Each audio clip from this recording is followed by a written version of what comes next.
Panorama 95 apresenta Check-up no rádio. A Óticas Minha. 7h18, estamos de volta aqui com o nosso Panorama 95, nesta manhã de terça-feira, hoje recebendo o Dr. Belísio Neto, médico geriatra, aqui no nosso Panorama 95. Dr. Belísio, seja bem-vindo aqui ao nosso Panorama 95, bom dia.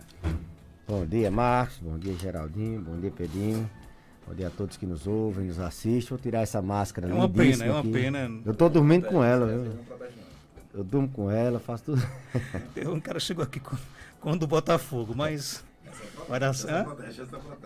Essa protege, é? Essa é do Botafogo Protege, Rapaz, não. eu queria fazer um comentário. Já tem o secretário de Finanças, Pedrinho, aqui no nosso programa. Botafogo disse que juntaram o pessoal lá, tem um bairro lá que tem um grupo de pelada, viu?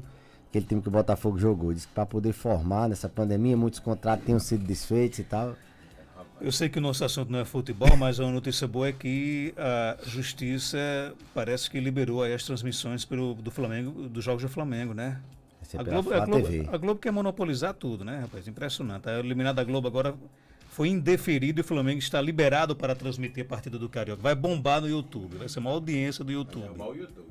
E bem capaz de derrubar. Viu? Ficar travando, né, eu acho. Mas tá bom, doutor, vamos falar de saúde, né? Que é o que importa, né?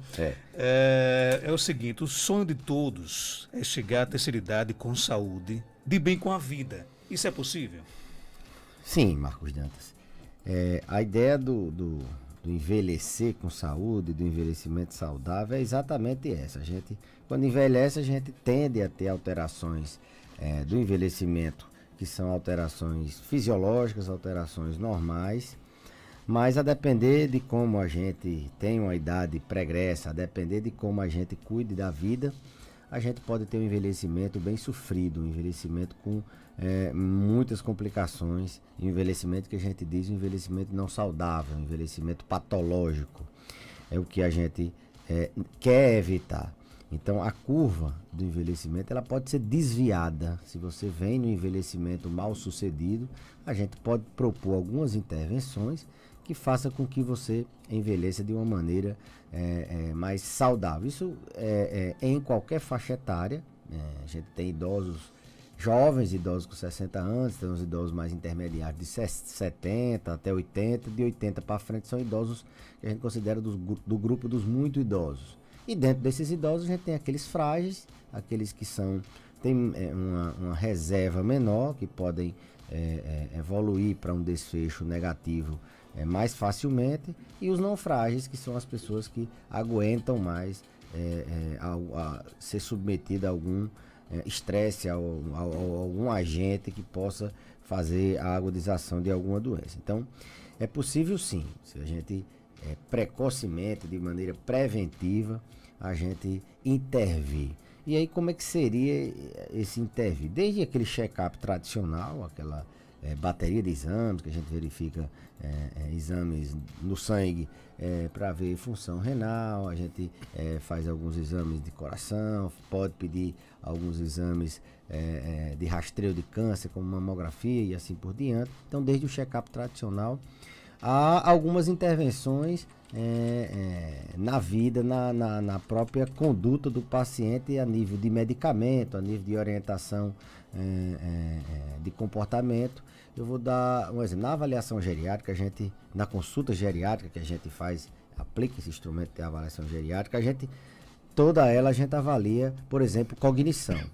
A gente vê se o paciente está esquecendo ou não. Aplica uma escala de memória e a gente vai ter uma ideia, checa se ele tem genética de memória, de alguma doença de Alzheimer, e aí sim uma intervenção precoce. O paciente chegou ainda sem esquecer ou com alguma queixa mínima de esquecimento, e a gente pode, nessa primeira consulta, já que a gente aborda cognição, a gente vê a melhor forma dele envelhecer sem a demência ou a melhor forma dele envelhecer com o mínimo possível de déficits na memória. É aí que a gente já pega o paciente com condições de retardar ou mesmo de evitar que ele abra quadros demenciais. A gente vai orientar um medicamento, ou a gente vai orientar uma estimulação cognitiva. Então, a intervenção preventiva não é só sair pedindo exames, não. É a avaliação global do idoso.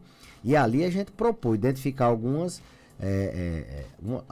não diria falhas, mas alguns parâmetros que possam ser modificados e ele saia desse curso de envelhecimento patológico para um idoso frágil e possa seguir o curso do envelhecimento saudável. Do exemplo da cognição, a gente poder fazer intervenções precoces na memória.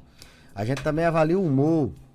A gente sabe que o paciente que envelhece com transtorno depressivo, ele é um paciente que envelhece muito mais vulnerável a ter tanto déficits cognitivos, ter demência, como a ter hipertensão, a ter maior risco de internamento, a ter mais problemas com diabetes, de adesão à dieta. Então, a gente também já precocemente identifica uma doença, uma síndrome que ela está muito associada ao envelhecimento. Então, nessa avaliação inicial, procurando identificar alguns problemas que não estão ali às claras, a olho nu, que a gente chama o fenômeno do iceberg, muitos estão submersos. A gente também avalia o humor. Avalia risco de quedas. Você já imaginou uma queda num paciente e uma fratura de fêmur num paciente independente? Então, a gente já se antecipa, vê velocidade da marcha, a gente vê se ele tem caído no último ano. Isso eu falei semana passada sobre quedas, que o paciente que cai no último ano, ele tem um risco muito maior de cair novamente. Então, a gente já faz essa pergunta ativamente, a gente já coloca ele para andar e ver o grau de mobilidade dele, se ele tem risco de queda ou não, já identifica algum obstáculo na casa, algum déficit na visão. Então, a gente já faz uma intervenção precoce, preventiva, abordando um futuro desfecho negativo, uma futura catástrofe que é queda, avaliar a queda. A gente pede para olhar a sacolinha de remédios dele, porque boa parte das queixas que ele vem, Marcos, tem obrigado, Suênia, seja sempre essa pessoa de luz. Prestativa. Né? É uma muito capacidade, obrigado. É uma potência. Uma água. Sei que gera ciúmes, mas isso é normal. Bom, então a gente pede para trazer a sacolinha dos remédios.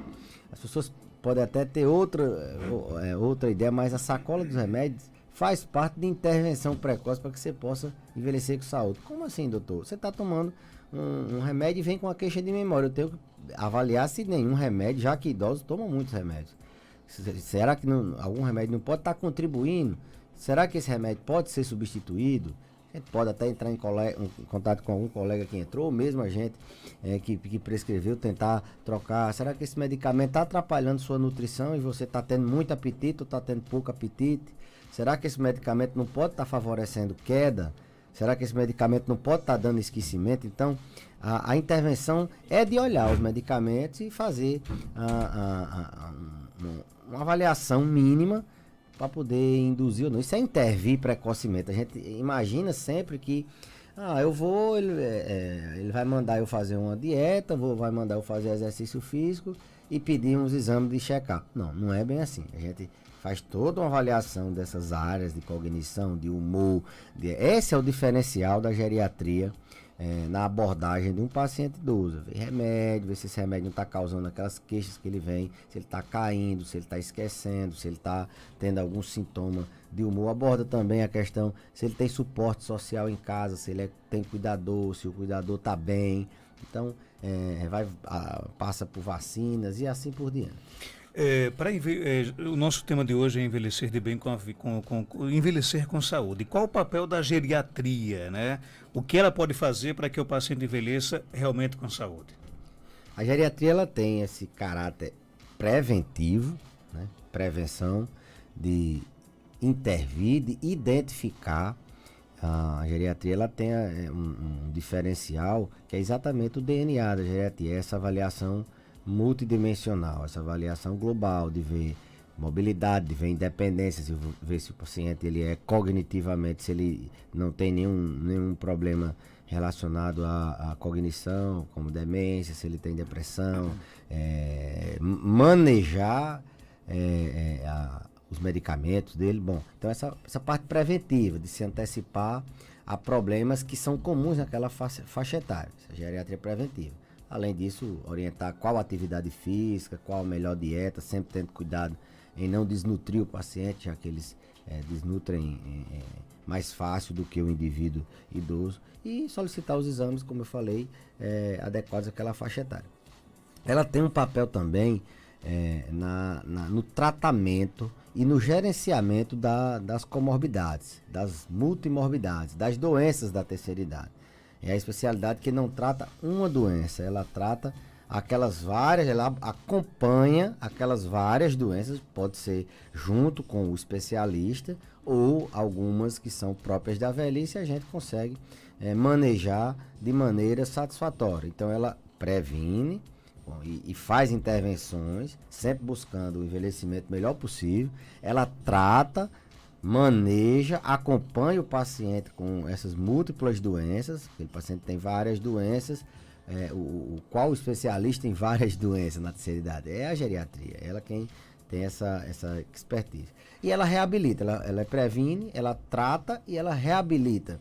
Reabilita, por exemplo, doenças ou consequências, complicações de doenças que poderiam ter sido prevenidas lá na geriatria preventiva. Lá em um AVC, ela reabilita, tenta reabilitar, não sozinha, mas ela entra como parte na reabilitação de memória, na reabilitação de marcha. Se ele sofre uma queda, mesmo que ele não tenha fraturado, ele desenvolve um medo, um pânico de cair de novo, e aí a geriatria sabe bem como lidar com esse tipo de medo de cair. Então, ela trata, ela previne, ela trata e ela reabilita. E tem uma outra área da geriatria que faz a parte de cuidados paliativos, que é aquele cenário onde o paciente muda a linha de tratamento. Ele já não tem mais, como é que eu posso dizer, a medicina, ele é um paciente já em fases assim, terminais, ele já está no fim de vida, e para alívio de sofrimento, a geriatria também trata desses pacientes em cuidados paliativos. Uma das principais preocupações da pessoa quando vai, por exemplo, migrando para a terceira idade, com a força dos músculos e dos ossos, né? Essa dica é importante, por exemplo, como você chegar à terceira idade com os músculos e ossos fortalecidos. Importantíssimo. É uma das coisas que a gente avalia na consulta. A gente mede força, a gente tem um aparelho que chama hand grip, ele mede a força na mão.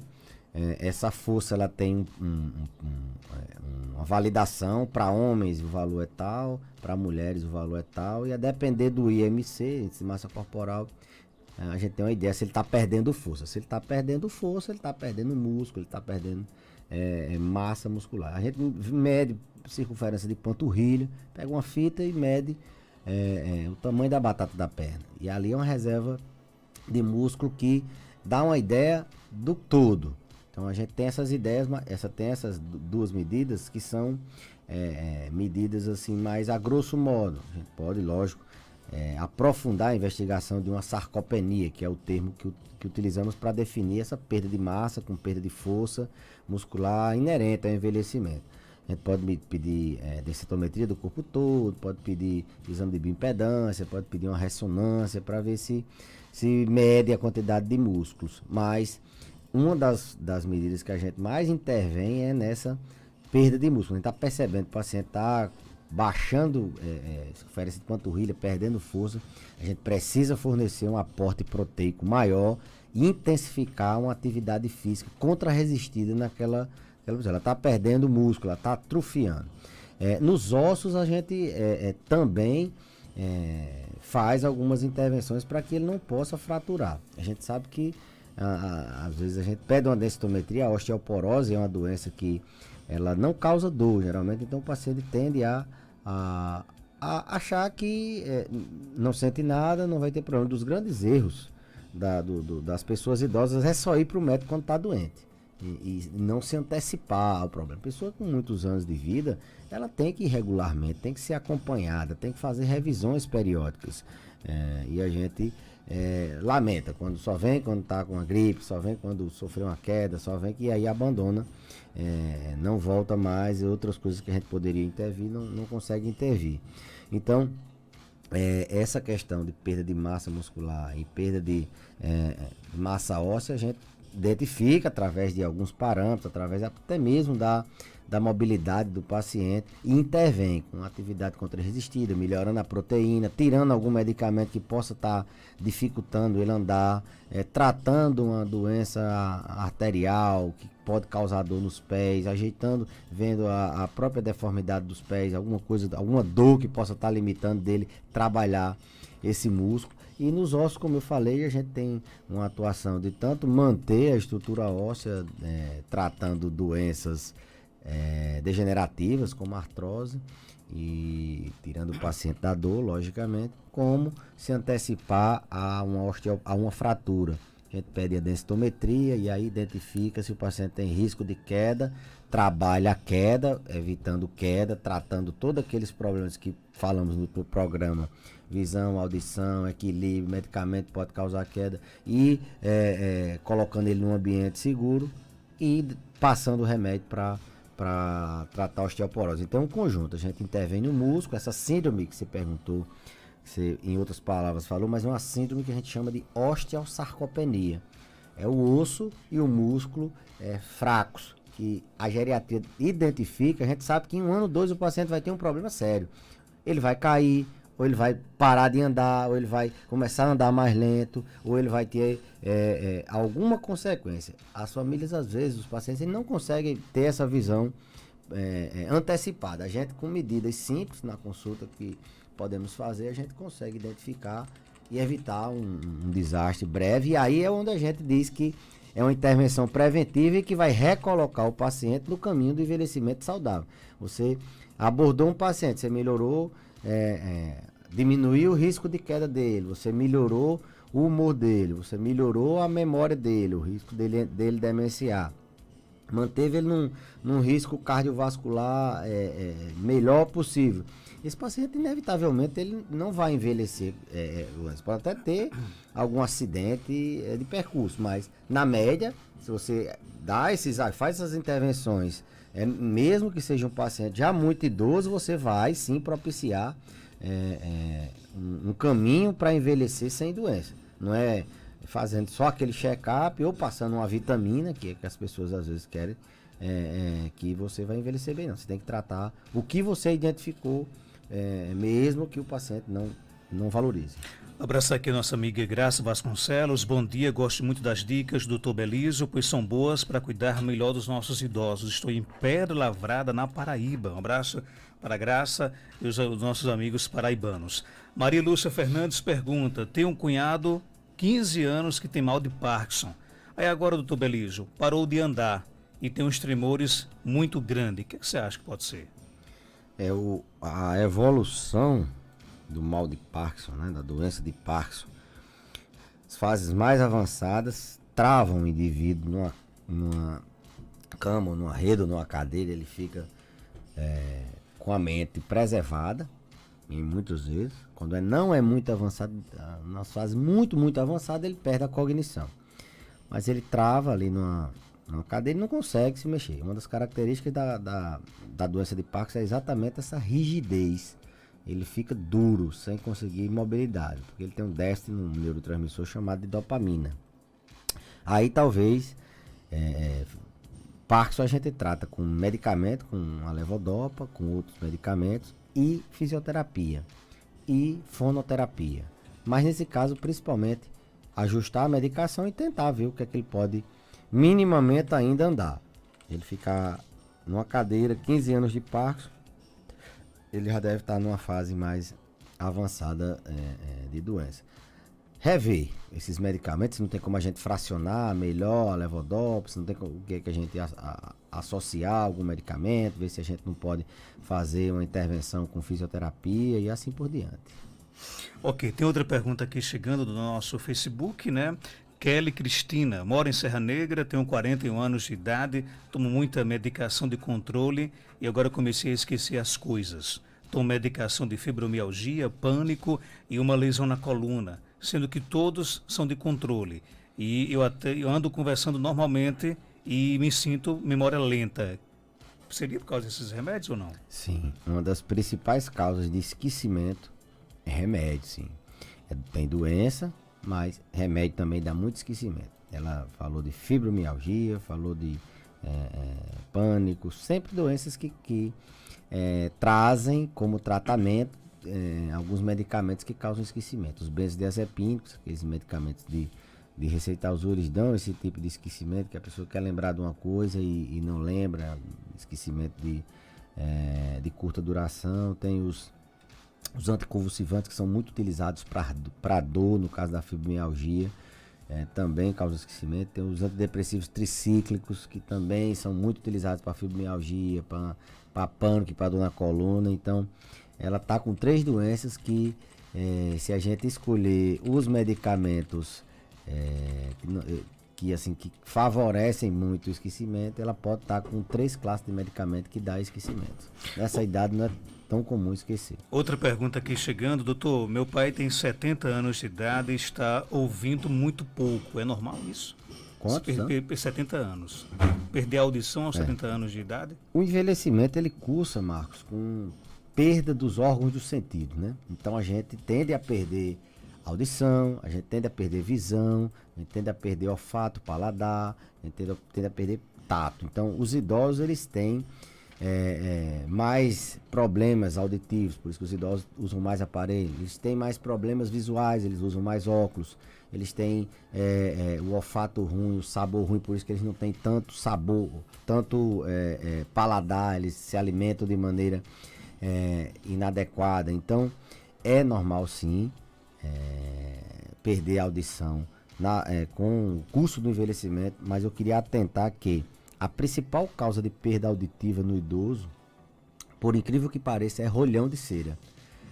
O médico com um otoscópio, um aparelhozinho, pode olhar. Se não for, não, aí deve ser neurosensorial, deve fazer uma audiometria e colocar um aparelho. Mas cheque se não tem um rolhão de cerume, déficit auditivo, tem esse detalhe. Na consulta a gente já faz uma intervenção para dissolver essa cera e orienta a fazer uma lavagem.